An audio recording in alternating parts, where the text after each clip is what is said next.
Hello, my name is Belinda Ward and I am the Claims Director at North P&I with responsibility for all people and related claims. North wrote, and now edits and updates, the textbook for Module 4 of the IG qualification, as well as overseeing the exam questions and answers related to the course. What is Module 4 all about? Module 4 is the first of the specialised modules and aims to give candidates a thorough understanding of the varied types of people claims within P&I. As there are only a few international conventions, and these have limited application to such claims, candidates are required to understand the importance of fully considering the relevant jurisdictional law.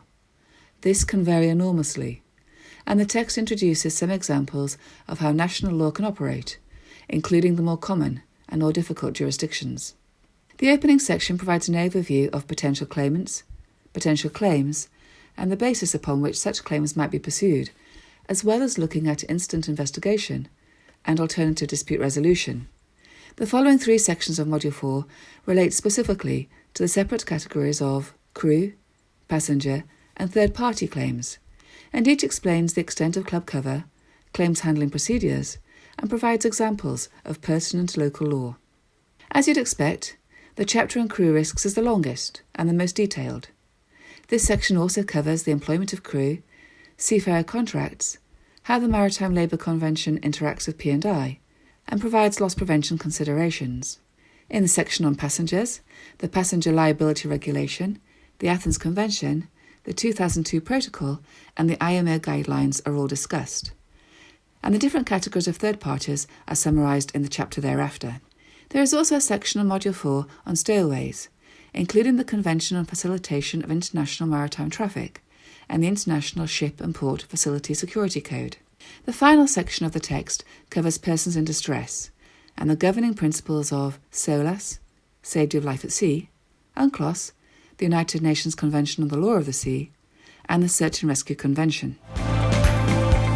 How much learning material will be provided?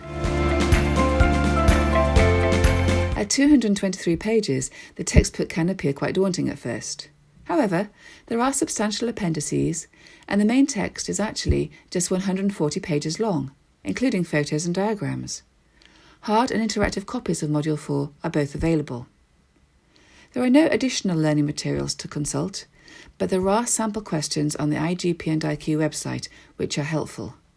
The website also offers an interactive sample test for Module 4. It really is worthwhile having a go at this, as it has been consistently shown to better prepare candidates for the exam ahead. Are there any parts of the textbook or exam people generally find more difficult? The exam results for Module 4 are generally very good, with a high pass rate. However, there are topics which do seem to cause more difficulty than others. These are the Maritime Labour Convention, specifically which elements fall within P&I and which are non-P&I but might be subject to a financial guarantee provided by a P&I club. US law, and how general maritime law and the relevant US statutes of the Death on the High Seas Act, the Jones Act, and the Longshore and Harbour Workers' Compensation Act apply and interact.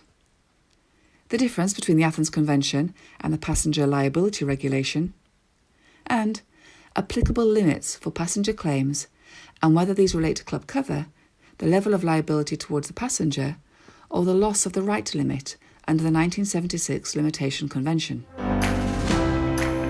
What will I be examined on? As with all the P&I qualification modules, the exam questions are drawn from the main body of the text. Unless specified in the text, candidates will not be examined on the contents of the appendices, which are there for reference and context alone.